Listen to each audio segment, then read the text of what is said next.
मगध देश के जंगलों में एक खूंखार डाकू का राज हुआ करता था। वो डाकू जितने भी लोगों की हत्या करता था, उनकी एक एक उंगली काटकर माला की तरह गले में पहन लेता। इसी वजह से डाकू को सभी अंगुलिमाल के नाम से जानते थे। मगध देश के आसपास के सभी गांवों में अंगुलिमाल का आतंक था। एक दिन उसी जंगल के पास के ही एक गांव में महात्मा बुद्ध पहुंचे। साधु के रूप में उन्हें देखकर हर किसी ने उनका अच्छी तरह स्वागत किया। कुछ देर उस गांव में रुकते ही महात्मा बुद्ध को थोड़ा अजीब सा लगा। तभी उन्होंने लोगों से पूछा, आप सभी लोग इतने डरे और सहमस में से क्यों लग रहे हैं? सबने एक एक करके अंगुलिमाल डाकू द्वारा की जा रही हत्याओं और उंगली काटने के बारे में बताया। सभी दुखी होकर बोले कि जो भी उस जंगल की तरफ जाता है उसे पकड़कर वो डाकू मार देता है।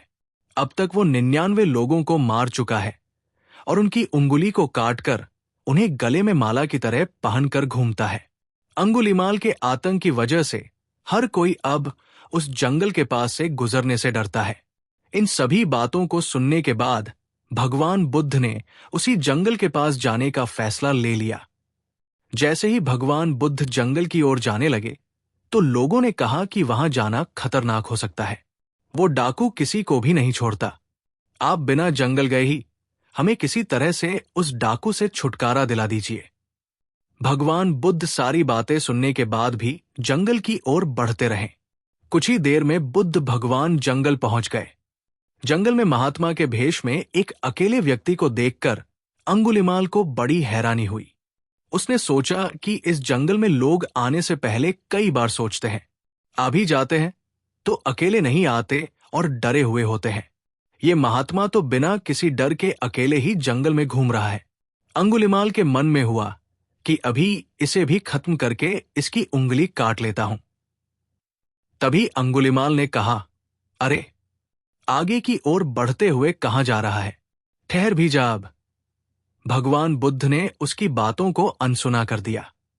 फिर गुस्से में डाकू बोला, मैंने कहा रुक जाओ। तब भगवान ने उसे पलटकर देखा कि लंबा चौड़ा बड़ी बड़ी आंखों वाला आदमी जिसके गले में उंगलियों की माला थी, वो उन्हें घूर रहा था। उसकी तरफ देखने के बाद बुद्ध दोबारा से चलने लगे। गुस्से में तमतमाते हुए अंगुलिमाल डाकू उनके पीछे अपनी तलवार लेकर दौड़ने लगा। डाकू जितना भी दौड़ता लेकिन उन्हें पकड़ नहीं पाता। दौड़ दौड़कर वो थक गया। उसने दोबारा कहा, रुक जाओ वरना मैं तुम्हें मार दूंगा और तुम्हारी उंगली काटकर मैं 100 लोगों को मारने की अपनी प्रतिज्ञा पूरी कर लूंगा। भगवान बुद्ध बोले कि तुम अपने आप को बहुत शक्तिशाली समझते हो ना, तो पेड़ से कुछ पत्तियां और टहनियां तोड़कर ले आओ। अंगुलिमाल ने उनका साहस देखकर सोचा कि जैसा ये कह रहा है कर ही लेता हूं। वो थोड़ी देर में पत्तियां और टहनियां तोड़कर ले आया और कहा, ले आया मैं इन्हें। फिर बुद्ध जी कहने लगे, अब इन्हें दोबारा पेड़ से जोड़ दे। ये सुनकर अंगुलिमाल बोला, तुम कैसे महात्मा हो? तुम्हें नहीं पता कि तोड़ी हुई चीज को दोबारा नहीं जोड़ सकते हैं। भगवान बुद्ध ने कहा कि मैं यही तो तुम्हें समझाना चाहता हूं कि जब तुम्हारे पास किसी चीज को जोड़ने की ताकत नहीं है तो तुम्हें किसी वस्तु को तोड़ने का अधिकार भी नहीं है। किसी को जीवन देने की क्षमता नहीं तो मारने का हक भी नहीं। ये सब सुनकर अंगुलिमाल के हाथों से हथियार छूट गया।